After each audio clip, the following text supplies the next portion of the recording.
Hello everyone, I am Priyanka Gaur. Welcome back to my channel learning with pace. देखो, आज का जो हमारा टॉपिक है जीन पियाजे का है, और ये जीन पियाजे का टॉपिक जो है ये इसके लिए थोड़ी सी ज़्यादा वीडियोस लग सकती हैं। रीज़न ये है कि मैं डायरेक्ट स्टेजेस नहीं करा रही हूँ। अब डायरेक्ट स्टेजेस ना कराने का रीज़न भी है, वो मैं आपको बताती हूँ। देखो, आप ना डायरेक्ट स्टेजेस कर लेते हो, जो इन्होंने 4 स्टेजेस दिए हैं, लेकिन आपको समझ में उसमें से कुछ नहीं आता, या फिर आप रट लेते हो, समझ नहीं पाते हो अच्छे से। तो क्वेश्चन जो है ना, क्वेश्चन बड़े घुमा फिरा कर आते हैं, राइट।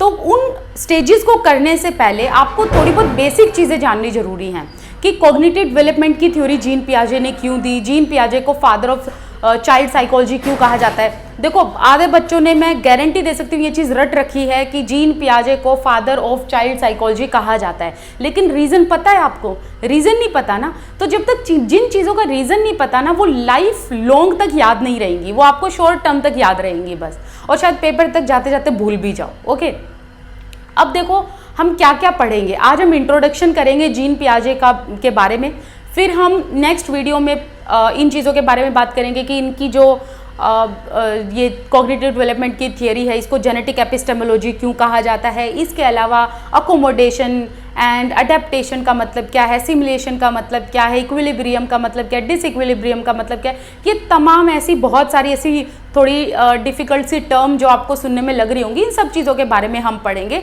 और जब आपने अगर ये समझ लिया कि assimilation, accommodation, adaptation, biological maturation, genetic epistemology, जो ये सारे वर्ड मैं आपको बता रही हूँ ना, ये सारे टर्म्स जो हैं ये जीन पियाजे से जुड़ी हुई हैं, और ये जब आपने समझ ली तो आपको चारों की चारों स्टेजेस समझ में आ जाएंगे। ठीक है, तो अभी हम बात करते हैं जीन पियाजे के बारे में।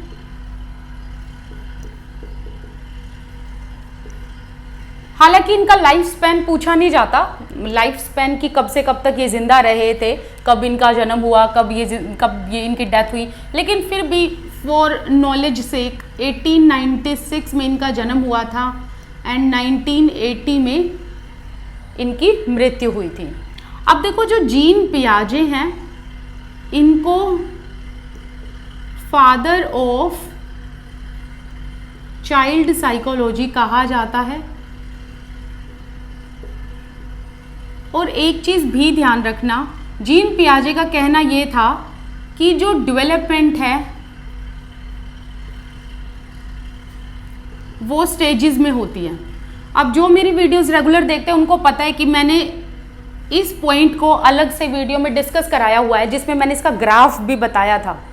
ठीक है, कि जीन पियाजे ने ये क्यों कहा था कि जो डेवलपमेंट है वो बच्चों में स्टेजेस में होती है। तो ये जो स्टेजेस में होने का मतलब है ये क्या है, और इसका ग्राफ कैसे बनता है, वो मैंने आपको एक अलग वीडियो में बता रखा है, तो प्लीज़ आप एक बार वो देख लेना। अब इसके अलावा हम ये जानेंगे कि इनको फादर ऑफ चाइल्ड साइकोलॉजी क्यों कहा जाता है, इन्होंने क्यों कहा कि जो डेवलपमेंट है वो स्टेजेस में होती हैं। देखो, क्या था कि जीन पियाजे जो हैं वो एम्प्लॉयड थे एक लेबोरेटरी में। लेबोरेटरी का नाम है एल्फर्ड बिने लेबोरेटरी, ये पेरिस में थी। अब जब आप इंटेलिजेंस के बारे में बात करोगे, जब हम कॉग्निटिव डेवलपमेंट, मोरल डेवलपमेंट के बाद इंटेलिजेंस के बारे में बात करेंगे, तब आप एल्फर्ड बिने का नाम सुनेंगे। ठीक है, तो अभी के लिए इसको सिर्फ इतना समझो, जो एल्फर्ड बिने की जो लेबोरेटरी है वो थी पेरिस में। तो यहाँ पर ये एम्प्लॉयड थे, और जैसा कि मैंने आपको बताया कि इंटेलिजेंस वर्ड जो है वो इन्हीं से जुड़ा हुआ है। इंटेलिजेंस टेस्ट यहाँ कंडक्ट किए जाते थे। अब क्या हुआ कि इंटेलिजेंस टेस्ट जब कंडक्ट किए जाते थे तो तमाम तरह के अलग अलग एज ग्रुप को बच्चों को लिया जाता था, छोटे भी थे, बड़े भी थे। ठीक है, तो क्या हुआ एक बार कि एक तरफ तो यंग वंस थे, दूसरी तरफ अडल्ट वंस थे।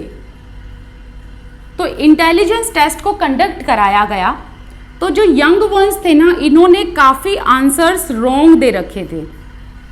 ठीक है, एडल्ट वंस की बात छोड़ो, यहाँ पर हम सिर्फ यंग वंस की बात करेंगे क्योंकि चाइल्ड साइकोलॉजी की बात है ये। ठीक है, तो चाइल्ड साइकोलॉजी पढ़ रहे हैं हम, और जीन पियाजे को फादर ऑफ चाइल्ड साइकोलॉजी क्यों कहा जाता है वो भी आपको पता चलेगा। कि जब टेस्ट कंडक्ट किया जा रहा था तो यंग वंस, जो छोटे बच्चे थे, उन्होंने रॉन्ग आंसर्स दिए थे। तो जीन पियाजे ने जब ये देखा कि छोटे बच्चों ने रॉन्ग आंसर क्यों दिए, तो इन्होंने उन बच्चों से रीजन जानने की कोशिश की। तो यहाँ पर क्या हुआ कि जैसे ही जीन पियाजे ने छोटे बच्चों से उन रॉन्ग आंसर्स के रीजन जाने, तो जीन पियाजे ने ये देखा कि भाई ये रॉन्ग आंसर देने के लिए भी लॉजिकल थिंकिंग चाहिए।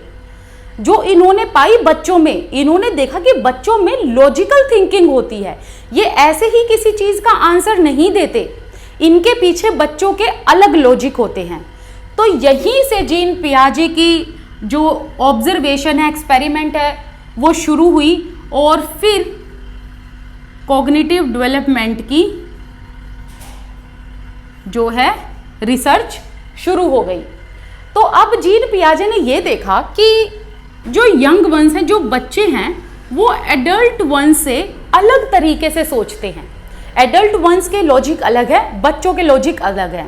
तो जीन पियाजे ने ये कहा कि बच्चे जब क्वेश्चंस पूछते हैं या किसी चीज का आंसर देते हैं, वो बेतुके नहीं होते, उनके पीछे उनके रीजंस होते हैं।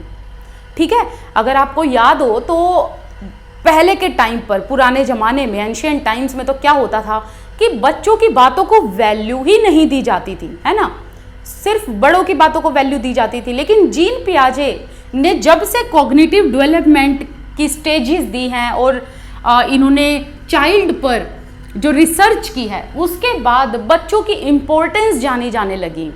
एक अवेयरनेस आई कि बच्चे भी जो बात बोलते हैं उसके पीछे रीजन है, वो बेतुकी बात नहीं बोलते, वो इलॉजिकल नहीं बोलते, बल्कि लॉजिकल बातें करते हैं। अगर बच्चे किसी क्वेश्चन का आंसर गलत देते हैं ना, तो उसके पीछे भी उनका अपना एक लॉजिकल थिंकिंग होता है। ठीक है, तो अब इन्होंने कॉग्निटिव डेवलपमेंट की जब रिसर्च शुरू की, तो इन्होंने खुद के, जीन पियाजे ने खुद के नेफ्यूज, खुद के बच्चों पर ऑब्जर्वेशन शुरू की। ठीक है, तो इन्होंने यहाँ पर एक बुक भी निकाली थी, द इंटेलिजेंस इन चिल्ड्रन। तो इन्होंने ये एक बुक निकाली जिसमें इन्होंने बहुत सारे ऑब्जर्वेशन देखी, उन ऑब्जर्वेशन को लिखा, अपनी रिसर्च इन्होंने लिखी इस बुक में। तो अब देखो जीन पियाजे का कहना क्या था। जीन पियाजे ये कहते थे कि जो बच्चे हैं, जो यंग वंस होते हैं, ये डिफरेंट सोचते हैं। किससे? एडल्ट वन से। फिर इन्होंने कहा, जीन पियाजे ने, कि जो बच्चे होते हैं, जो छोटे बच्चे होते हैं, ये जब भी किसी बात का आंसर देंगे तो उसके पीछे कोई ना कोई लॉजिक होगा। फिर इन्होंने कहा कि जो छोटे बच्चे होते हैं ना, they think fast as compare to adult ones, कि अडल्ट वंस से जल्दी छोटे बच्चे सोच समझकर आंसर देते हैं, मतलब बहुत जल्दी, थिंक फास्ट मतलब जल्दी जल्दी सोचते हैं और फिर आंसर दे देते हैं। ठीक है, फिर इन्होंने ये भी कहा कि जो बच्चे हैं ना, वो साइंटिस्ट की तरह होते हैं, जैसे कि आसपास के एनवायरनमेंट को देखेंगे, ऑब्जर्व करेंगे और फिर उससे सीखेंगे और एक्सपेरिमेंट करते रहेंगे। तो इन्होंने कहा चिल्ड्रंस आर लाइक साइंटिस्ट। ठीक है, एक साइंटिस्ट की तरह होते हैं बच्चे, कि आसपास के एनवायरनमेंट को देखते हैं, समझते हैं, सीखते हैं, एक्सपेरिमेंट करते हैं। अब यहाँ पर इन्होंने एक बात और कही जिससे हमें ये पता चलता है कि जीन पियाजे कंस्ट्रक्टिविस्ट थे। अब देखो, हर चीज के पीछे लॉजिक है ना। हमने कंस्ट्रक्टिविज्म में ये पढ़ा कि जीन पियाजे एक कंस्ट्रक्टिविस्ट थे, हालांकि ये रेडिकल कंस्ट्रक्टिविस्ट थे। अब देखो, ये कंस्ट्रक्टिविस्ट क्यों थे, इसके पीछे भी रीजन है ना। तो यहाँ पर क्या था कि जीन पियाजे ने एक बात ऐसी कही थी। जीन पियाजे ने ये कहा कि जो बच्चे हैं ये एक्टिव होते हैं, ना कि पैसिव। तो इन्होंने कहा बच्चे पैसिव नहीं होते।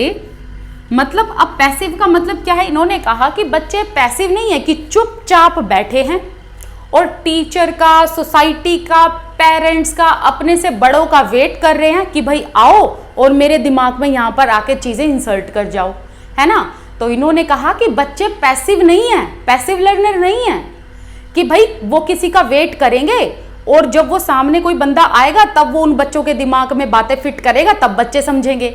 इन्होंने कहा ऐसा नहीं है, बच्चे एक्टिव लर्नर हैं। बच्चे खुद ब खुद क्या करते हैं? एक्सपेरिमेंट करते हैं, खुद ब खुद ऑब्जर्व करते हैं, खुद ब खुद वर्ल्ड से सीखते हैं, सोसाइटी से सीखते हैं।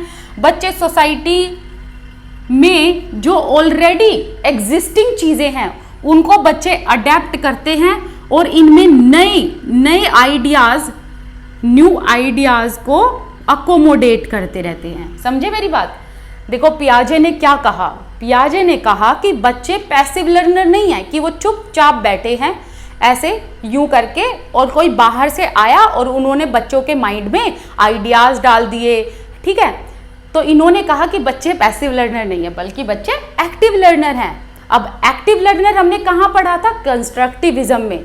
तो ये कहते हैं कि बच्चे खुद ब खुद सोसाइटी से सीखते हैं, वर्ल्ड से सीखते हैं, ऑब्जर्व करते हैं एंड जो एग्जिस्टिंग आइडियाज है उनको अडेप्ट करते हैं और अब उन एग्जिस्टिंग आइडियाज में नए आइडियाज को जो है फिल इन करते रहते हैं। ठीक है, तो ऐसा कहा जीन पियाजे ने। तो यहीं से हमें समझ आता है कि जीन पियाजे जो हैं वो रेडिकल कंस्ट्रक्टिविस्ट थे, क्योंकि इन्होंने कहा कि सोसाइटी का कोई रोल नहीं है, बच्चे खुद ब खुद समझते हैं, खुद ब खुद सीखते हैं। वेयर एज यहीं पर जो व्यू पॉइंट है वो हम देखेंगे कि जीन पियाजे का अलग व्यू पॉइंट है, वेयर एज वाइगोट्स्की का अलग व्यू पॉइंट है। क्योंकि वाइगोट्स्की ये कहते हैं कि बच्चा जो है वो सोसाइटी की मदद से सीखता है, लेकिन ये कहते हैं कि बच्चा जो है ना खुद एक्सपेरिमेंट ऑब्जर्व करके तब सीखता है।